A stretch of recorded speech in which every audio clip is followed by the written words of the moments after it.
Salut à tous, nous continuons notre série de vidéos sur les stratégies de base au tarot à 5.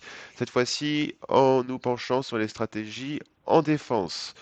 Alors, quelles sont-elles? Quels sont les conseils? Il y a un peu moins de conseils en défense que sur les autres parties de la leçon.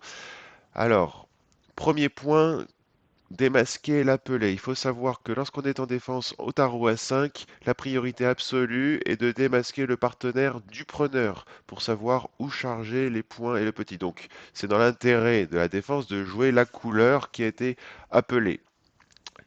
Les impasses. Qu'en est-il? Deuxième point. Le jeu en défense est compliqué au tarot à 5, puisque le preneur est avantagé par le fait qu'il est un coéquipier.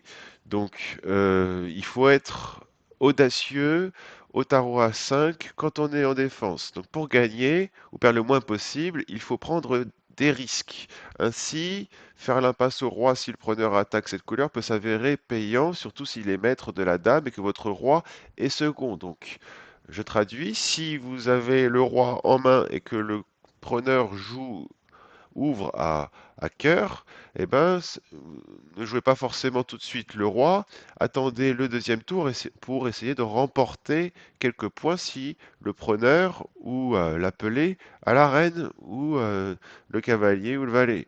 Voilà, donc vous mettrez votre roi au tour suivant et après ça coupera. Ça peut faire la différence si le contrat est serré. Troisième point, signaler le petit. Comment fait-on pour signaler le petit lorsqu'on est en défense? S'il y a l'atout 21 qui tombe, eh ben vous posez vous-même un gros atout sur le 21.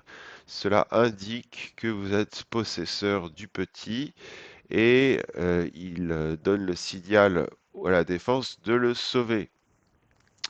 Enfin, concernant la défense du petit, si vous êtes en possession du petit, alors, vous pouvez le défendre si vous avez une suite d'atouts suffisamment longue, S'il est cinquième ou sixième, c'est-à-dire si vous avez 5 ou 6 atouts, eh bien, vous pouvez essayer de faire couper le preneur afin de le défendre. Sinon, s'il n'y a pas beaucoup d'atouts, vous devez décharger votre plus gros atout, donc ça revient même assez logique avec la signalisation du petit, pour qu'il puisse être sauvé par un partenaire. Ça, c'était les conseils et nous finissons comme toujours sur les commandements suprêmes. Premier commandement suprême que vous connaissez à connaître, compter les atouts du doigt. Alors, si vous êtes preneur, ne comptez pas jusqu'à 21. Vous pouvez simplement compter les atouts qui manquent, vu que vous avez déjà les atouts en main. Deuxième commandement, les atouts maîtres, tu te souviendras. Regardez les atouts à partir de 15 jusqu'à 21, gardez-les en mémoire. Troisième commandement, les longues, tu surveilleras notamment la longue du preneur. Et enfin, les gros honneurs, tu repéreras. Voilà, j'espère que ces conseils vous auront été utiles. Il y aura sans doute d'autres vidéos sur les tactiques au tarot à 5. Donc restez vigilants et abonnez-vous. À très bientôt. Ciao, ciao.